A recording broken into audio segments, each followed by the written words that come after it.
Hello, hello. Here is the video going over our 10.4a compound interest notes.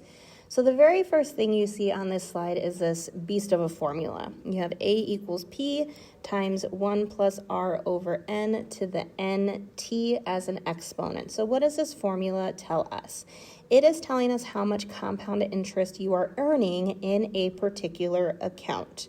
So interest is added to your account, and sometimes it's added multiple times throughout a year, and that is what compound interest is.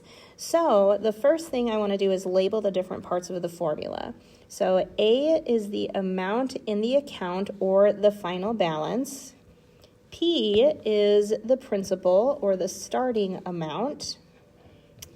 R is your interest rate as a decimal. So I'm going to make a little note over here. This needs to be written as a decimal.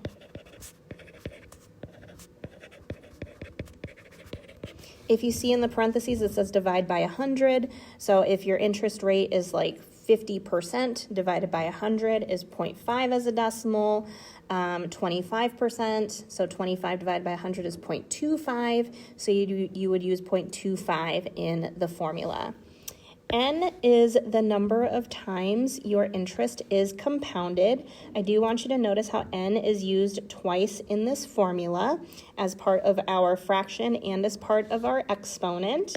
And finally, T is the number in years. Cannot stress this enough. Has to be in years. So if I give you something in months, we will have to change it. Now, depending on how often your account is compounded, you may have different values for N.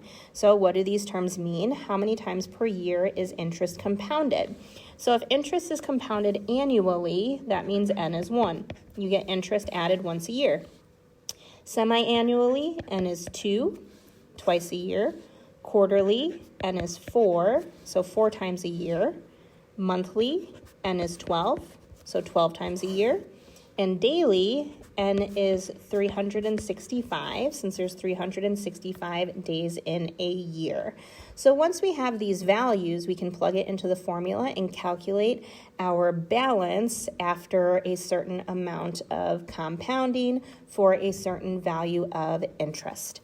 So let's go ahead and look at a few examples. So over here, we deposit $500 in an account that pays 12% annual interest. Find the balance after 2 years if the interest is compounded with the given frequency. So I'm going to start to label things. This right here, that 500 is the principal. That's my starting amount. My 12% is our interest rate, but again, our interest rate has to be a decimal. So I'm going to take 12 divided by 100. And that gives me 0.12, and that's what I'm going to use in the formula. The balance after 2 years, that tells me my time is 2 years, and I have 2 different scenarios. Semi-annually tells me my N is 2 for twice a year.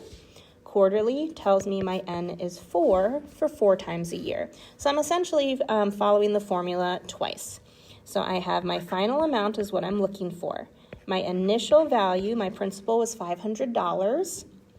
1 plus my rate as a decimal, so 0.12, divided by the number of times it is compounded, which in this case is 2 times.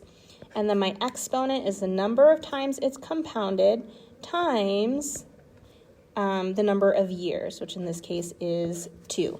Now, you take this and put it into the calculator, but just be very careful as you're typing it in. You don't want to make any mistakes. I do want you to actually try to type this into your calculator, and in the end, your balance should be $631.24.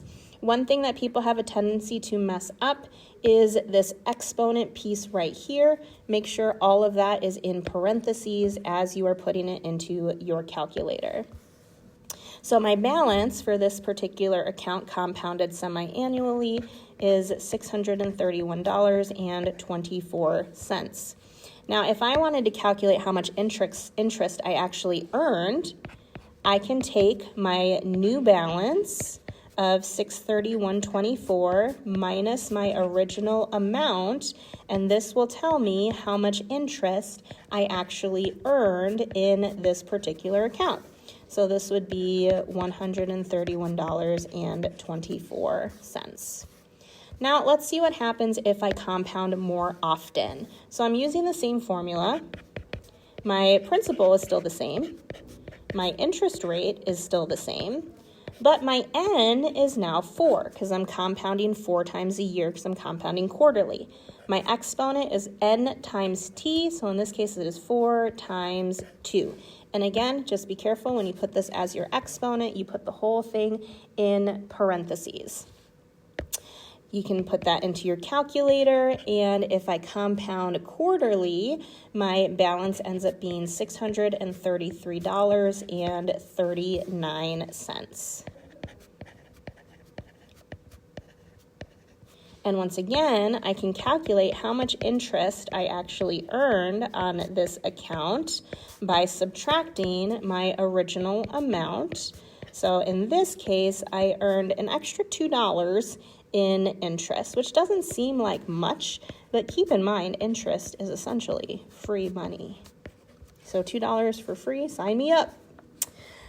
So if you look at these two, we had semi-annually is twice a year, quarterly is 4 times a year. And if you'll notice, the more times we compounded, the more interest we gained. So if you look at the question at the bottom, is it better to have your money compounded by interest more or less often? Definitely more often, because you'll end up having more interest. Okay, let's go to the next example. So suppose you purchase a new TV for $750 on a credit card that charges 23% annual percentage rate. After purchasing the TV, you realize that you do not have sufficient funds to start paying off the TV. How much would you owe the credit card company after 6 months if the interest was compounded annually? How much interest do you owe? So that $750, that's going to be the principal again. That's your starting amount. 23%, I do want that as a decimal, so I'm going to take 23 divided by 100, which is 0.23. What else do I know? 6 months, that tells me my time in years is 0.5, because 6 months is half of a year. Compounded annually means n is 1. So now I just got to put all of these in the right spots. So I have A equals 750. 1 plus 0.23, n is 1 because I'm compounding annually, and 1 times 0.5 because my time is 0.5 of a year.